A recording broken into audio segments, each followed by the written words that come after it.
A lot of our listeners are becoming or have become or are their parents' parent. We talked about a listener at the beginning of the show. Right. Avid listener, WGN, right? We call them P1s, right? They don't turn it off the station. You got a call. Actually, we got the email that they want to convert their home, convert them from their current home that they've been in for over 50 years into a assisted living facility. And there's a lot of stuff. And you said to have that, can you handle that, number one? And what type of jobs have you done similar to that description? And the talks that you recommend that the kids have with their parents, go. Yes. All three of those. So first of all, very common. In fact, just a couple weeks ago, again, family organizing, getting mom, dad moved to assisted living. Dad is falling too much, definitely not safe, got to get some help. So we help out with getting things downsized, right? We want to make sure that they are able to rehome items. You know, there's attachment to people who have 40 years of stuff in their home. And what we're always suggesting now is have that conversation early, right? Before you get to that point where you're in a hospital emergency room or you're sitting there with a situation where you have to do something right now and it becomes then a panic. So when you're sitting there, let's say Thanksgiving or on a Tuesday, right? And you're just talking about, hey, what's the plan? And it's almost best for those of you who are listening to have that conversation with your kids to say, hey, what would you like, right? We need to start planning. We need to start having that conversation. What is it that you would want? And start creating those plans for your items to go to the next destination. That way the kids know exactly what to do with what your items are, and then they can do it for you. So it's always about, and for the kids, we always try to make sure we say, look, do not give the final verdict, oh, that's junk, or that has to be thrown away. Keep your comments to yourself. Exactly. It's what would you like to do? And where should it go next, right? Not it's thrown away, it's garbage. So we deal with this all the time. It's very prevalent right now because we're sitting in a situation where boomers are sitting there with the, majority home ownership of 1,900 plus square feet of 3+ bedrooms, working with their family who are looking at more at 1,700 square feet, right, on average, and smaller footprints. So they don't want all that stuff.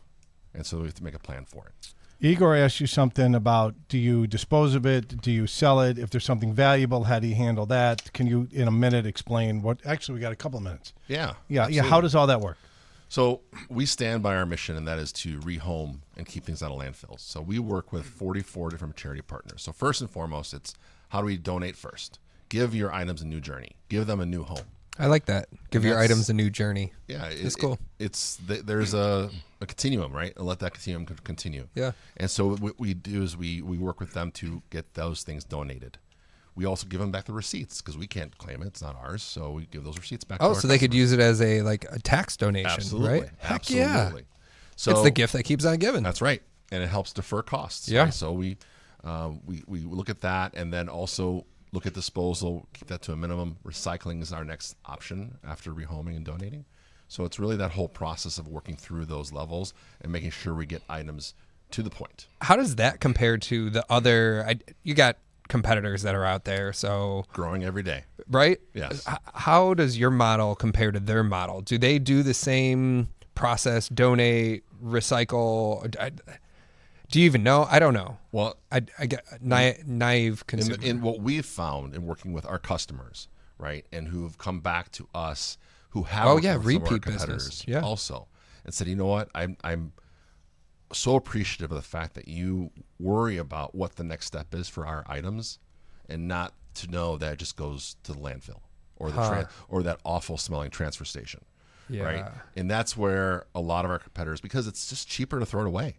Unfortunately, it is. Sure. $100 a ton. You can get in Illinois. You can throw away anything. 2,000 pounds, almost anything, and it costs money to go ahead and if not money, work.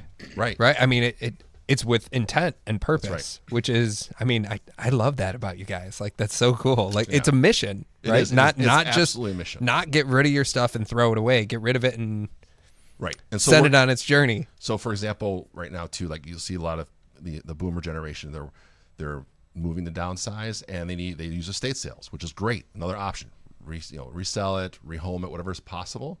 So we work with a lot of estate sale companies too. Do that cleanup at the end, get things wrapped up so that they don't have anything to worry about. There's a lot of stress involved. So we want to make sure we're there to help navigate that stress and reassure everyone that it's not going to be thrown away. We're going to work our absolute darndest to make sure someone else gets to enjoy your things that you can no longer enjoy.